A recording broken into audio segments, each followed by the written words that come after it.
erasing your tracks. Now, when it comes to the final step here, what you want to do is to erase your tracks. You don't want there to be any trace that you were there. One of the things that we'll cover here is the issue of using snort. Now, snort doesn't actually erase your tracks, but it does keep track of what other people are doing on a system. So you need to use snort to both protect your own systems, and you need to use snort so that you can identify what kinds of thing it does, how the rules are configured, and things of this nature, so that you can help to sneak your way around it on other people's networks. And snort's a very popular IDS utility. There's also IDS Central, which is a companion to snort, works within Windows, and it allows you to have a graphical user interface to configure snort, which would otherwise be a command line only for Linux and Windows. There's also clearing logs. We've got to get rid of that incriminating evidence. I mean, that spells it out right there. So-and-so was here and they deleted this file, or they manipulated this, or they did something they weren't supposed to. So clear the log files, and also get rid of any files that are left over, any logs that your own utilities have created, or any files that are left over like hackers files or Trojans or viruses or something like that. All right, in this last nugget in our series, we want to make sure that a couple things happen. Number one, we want to have some kind of a system in place so that we can keep track of what kind of traffic is coming our way and what's going on in the network. That'll allow us to identify something that looks suspicious on our own so that we can see if we're getting hacked. And number two, we also want to keep track of anything that we do on remote systems where we're the hackers. We want to make sure that we delete any trace of our activity there. Or we also want to make sure that we can always get back in and leave a back door for ourselves in case we need to re-access that system at a future point in time. And a lot of hackers will have just kind of a mental list of a number of different systems throughout the globe that have backdoors on them that they can always go to if they need to set up a new base of operations. Now, first thing we're going to do is get started with snort. And we're not going to really spend a lot of time there because there are quite a few books out there that have been written on snort. They're hundreds of pages long, and it's a very complex tool if you want it to be. You can really kind of make it as simple or as complex as you want it to be. It depends upon your network situation. If you're someone that works for a small company, you can probably set up some simple rules using what we call the snort.conf file, snort.conf file. It's really just a plain text file, but man, it's got to have hundreds of lines in it, a lot of which are remarked out, but you can remove the remark symbol, which is the pound symbol, and make any changes you need to. If you want to confirm that snort is running properly, if it's just going to be running in a logging mode, for example, just do a snort -v, and it keeps track of what's going on. And then if I open up another command prompt here, for example, then I can just go ahead and identify network traffic that goes on to that. For example, I might, ping 10.10.10.46, or I might just ping a host by name, DC1, if it can get one of those. Okay, so it's resolving a name. I'm just doing something here. Now we see here that it had done an ARP request there, and it's kind of scrolling by the screen, so I can't quite see it, but we saw that it had done an ARP request. When I ping something by name, it needs to be able to find that name. So in any case, when you're done with this, you can Control-C to close it. If there are any alerts or anything important that took place, you can keep track of that as well. You can log snort, and you can output snort into database files to make it easier to analyze the information later on.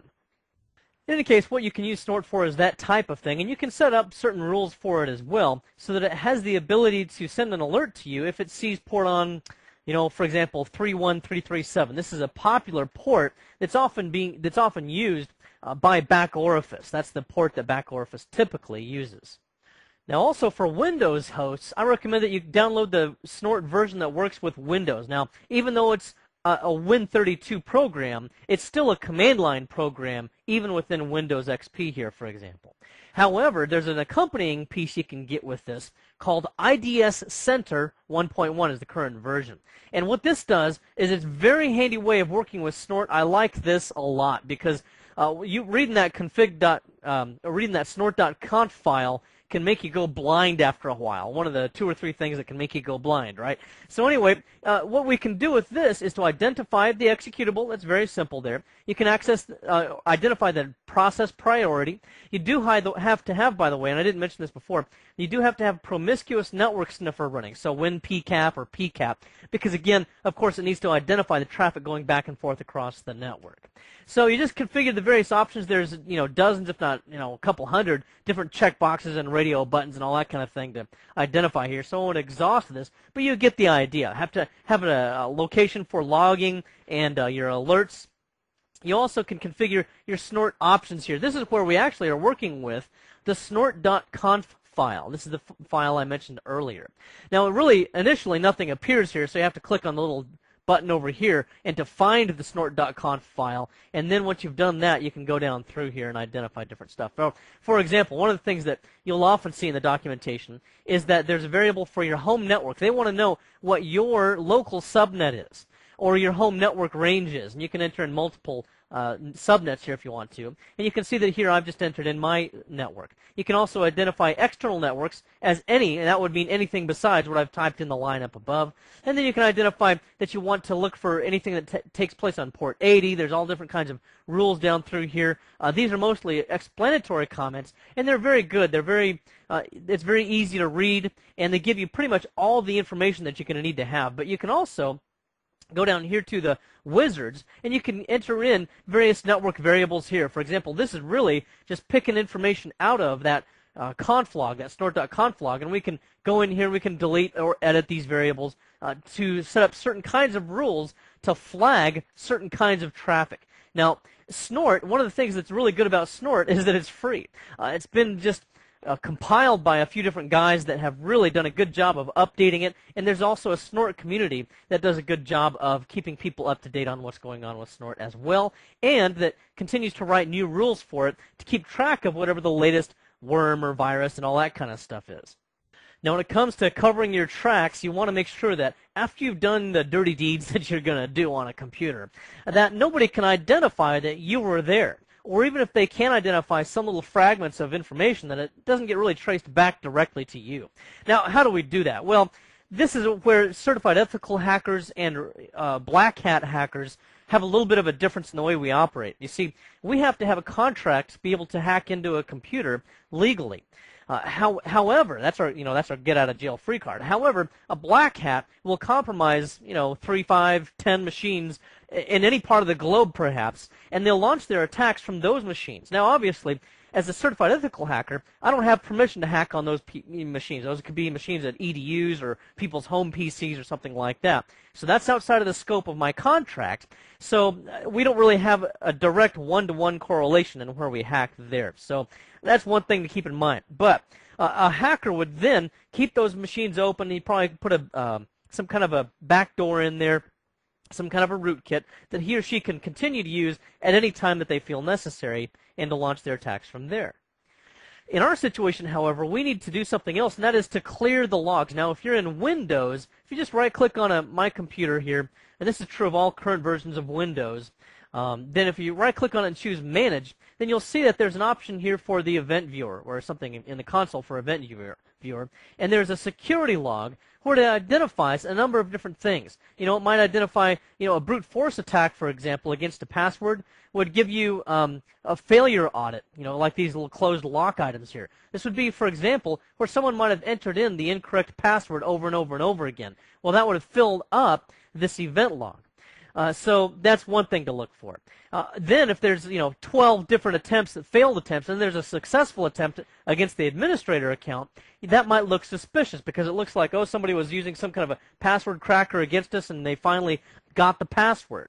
So what we want to do is to clear that. Now, if you have access to this event log, one thing you could do is to simply right-click on the event log, whichever one, and each one of these could actually potentially have information in it that would be incriminating. And mine's full of all kinds of stuff right now because I've been hacking against it for this whole course. So it's chock full of junk. So what I would want to do is, of course, to right-click here, clear all events. Maybe there's in the system log there's something that could incriminate me. So I'll clear all the events. Do you want to save it first? No. I'm trying to get rid of all traces of it. Well, now it's cleared. But also notice that when I go back to the security event log, that will identify that somebody did indeed make a change. So if I double-click on this last event log, for example, then it will say that privilege account management was used, and I did something that in this case was to clear the event log. So there's identifying information wherever you go here. Now, other things we could do would be to use utilities for this instead. And you might want to especially do that here because, look, if I right-click on the security log and I choose to clear all these events, do you want to save the security log before clearing it? No. Now, here's the big thing. Clearing the event log creates an event log, and it identifies who it was that cleared that event log, as we can see here. It was in the username was trainer, and the domain name was, and that's just the name of this computer in this case, was client1. So it identifies me as being the person that cleared this event log the last time. Then there's a couple of utilities you can use as well. One of those is clearlogs.exe. Now, I've been having a hard time finding a clear version of that file, a clean version, because there's a lot of them out there on the internet that are just chock full of viruses. In fact, the last one, I tried to download Semantics, Norton's antivirus, caught that as having another virus embedded inside of it. So, haven't had much luck with clearlogs.exe. I used to have it, I lost it, now I can't find one that doesn't have a virus in it anymore. Another one that's popular is something called WinZapper, W-I-N-Z-A-P-P-E-R, WinZapper. The only thing about WinZapper is it also leaves behind a file called dummy.dat when you're done using the tool. So make sure that when you have run WinZapper.exe, that you also delete dummy.dat, otherwise it's a dead giveaway that someone's run WinZapper. You may also want to, on your Linux systems, stop the log files from being created, because perhaps you want to do some dirty deeds, but you don't want to be logged doing them. So you want to stop the syslog daemon, and what you'll do there is simply go to a command terminal, or a terminal window here, and then you need to identify the process that the syslog daemon's running on. So you do a PS capital A, and you've seen me do this before, but we'll just grep for it, and we're looking for a syslog daemon, and that's running on 1502. That's the process ID. So we'll do a kill, and then we can just do syslog daemon, or actually 1502, to identify the process. And now we'll do a PSA again to see if that item is running, and no, it's no longer running, so we've successfully killed the syslog daemon. You'd also need to kill the kernel logging daemon, so you would, again, this time we'll just do a kernel logging daemon, and that's going to be klogd, and press enter. It's on 1506, so we'll kill that one too, 1506. And then we'll do a PSA grep again, see if we can find it. That has also been killed. Now the next thing I would do then is I would just start scavenging the system to look for log files. By the way, those will frequently be found in, and I guess I can just go there to show you as well.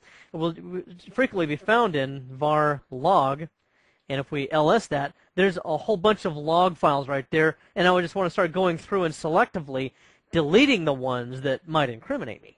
Now, another thing you should consider is using the shred command that's available in Linux. So, for example, maybe I've got something that's incriminating to me in, I don't know, let's just pick a file, boot.log.1. So let's just do a more of that file, boot.log.1, and we'll see that we got, there's stuff in there. Maybe we added a driver, a kernel driver that we shouldn't have been, a little loadable kernel module that we shouldn't have done here. Well, I'm going to quit that, and I'm going to try to clear all this. So let's list this data again. And now I want to use shred to delete that one log file. So I'll do shred, and then I'll do a -f and a -n10. And then I'm going to do a -v and a -z, and then the name of the file, boot.log.1. All right, let's go ahead and explain what these different options mean. The F is to force, right here. The N is number of times, so I'm specifying to overwrite the data 10 times. V for verbose, after I've written over the data 10 times. Then the -z says to also overwrite it with all zeros. That kind of hides any trace that I used shred, because a lot of shredder programs and eraser programs overwrite with random numbers and letters and stuff like that, random data, which makes it clear that it was shredded. Well, this would just overwrite it with zeros, which makes it a little bit less obvious. Now I'll go ahead and press enter here. We see that it's overwritten the data that number of times. And now let's go ahead and see if we can find any data in there. Certainly not. It is now just an empty file written with all zeros. Another thing to be careful of is that you remove any trace that you are on that computer in terms of any files that might have been left behind. Certain utilities might have created their own log files. Make sure you get rid of those. Make sure that you also delete any actual files that you've left behind that you want to clean up after yourself, especially if you don't plan to return to that machine. I would even include things such as back doors. Even if you're pretty sure that you're not going to need back into that machine, clear those off as well. Just make sure that you don't increase the chances of getting caught. Now, there's a utility called Eraser, which I like quite a lot. You can get this from sourceforge.net. like a lot of good utilities here. And the thing I like about SourceForge, by the way, is that I've never seen a file that's come from SourceForge with a virus in it. So I'm pretty sure they check them all. In any case, what you do with this tool is you can have it erase empty space on the hard disk every now and then on a scheduled basis, and it can do so using very secure overwrite procedures. And the reason why it's important to overwrite it as opposed to just hitting the delete key and deleting the files is because if somebody is suspicious of some activity on that computer, they can still go through, and there are utilities they can use to find out files that have been deleted, because when you delete the file, as you may know, it really doesn't delete the data. It just removes the pointer to that file. And then there's utilities you can use to recover that data anyway. And in fact, you can even recover files that have been overwritten. Now, that's not supposed to be able to be done, but there are a lot of utilities out there right now that are pretty hot with that. OnTrack.com, for example, is a company that makes data recovery products, some of which can be very expensive if you have to get the really good stuff, but it can recover just about anything. So on the positive side of things, if you do need to recover some data that was even accidentally deleted just in normal administration or something, OnTrack.com, you can get some data recovery tools there that are absolutely outstanding, even for data that's been physically damaged. In fact, if I remember right, OnTrack.com recovered a lot of data from the shuttle disaster, so they were able to recover data even from that kind of a disaster. But in any case, in other situations, when you do need to erase the data, you can do so. For example, here I've got a log file from Nmap. I just drag that into this window here, and then I go to Task and Run All, and it's going to permanently erase this data. You sure you want to continue? Yes.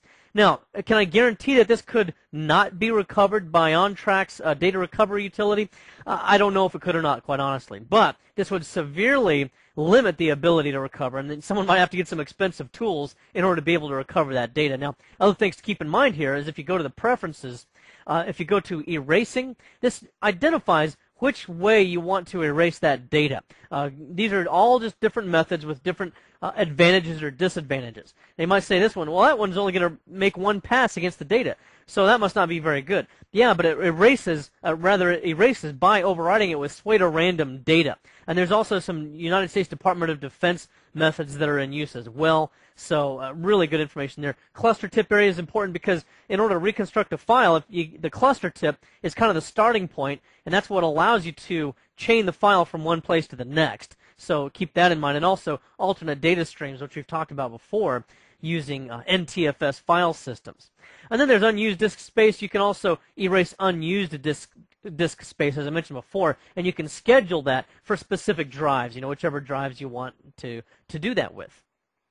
And then you can also go to sourceforge.net once again for another utility for Linux. This utility is just called wipe, and it also has multiple overwrites of the disk space where that data is. So another good utility. Now, along these similar lines to working with these files, sometimes you really do want to leave a file behind, but it might be a replacement file. For example, in Linux, maybe you replace, the ls command, which we usually use to, look at files in a directory, for example. Well, you might have replaced that with your own version of ls that also has some malicious content, or maybe it's got a keystroke logger embedded within it or something like that, and as a result, it's a different size, a different file size than the default ls that comes with your installation of Linux. Well, that might raise suspicion. So what you could do is to use a utility from somebody called the Holy Father. This is a hacker guy, and it will fool the file system into thinking that file is actually a different size. Another thing you could do is maybe there's not a file here that you've deleted and you want to trick the system into thinking that file actually is still there. Well, what I could do is to just create a file name of my choosing. Maybe I'll just call it, I don't know, calc.exe, calc.exe, and maybe I want to make that, let's make it, 20 kilobytes. Okay, so we'll create the file. And then guess what? Now we've got an application here called calc.exe. There's the file. You can see that in my status bar area that it reports it as 20 kilobytes in size. Now, anybody that's reasonably skilled in forensics will be able to identify that this is not the actual file. But at least on a glance, it looks like the right file, and it will take a little bit more time for someone to figure out what really went wrong on this machine if you've hacked into it. Well, we talked about erasing our tracks in this nugget. One of the things we wanted to be able to do is to figure out how snort works. I mean, you'll need to be able to both use it to protect your own networks as an IDS solution, as well as figure out how it works so that you can work your way around other people's IDS solutions, such as Snort. We used IDS Center as well, which is a great way to configure Snort, because otherwise Snort is a command line utility. IDS Center puts a graphical user interface on it for us. We also took a look at clearing the logs. Remember, that's going to be very important because those logs point a finger right at you. So you got to make sure that there's nothing pointing back to you to potentially incriminate you. And then we also want to make sure that we clear off any of the files that we've left behind. Might be log files left behind by utilities that we've run, or could be hackers' utilities that we've left behind. So be sure you clear all of those off as well. And I showed you a couple of utilities in both Linux and in Windows that you can use to permanently delete those files. I hope this has been informative for you, and I'd like to thank you for viewing.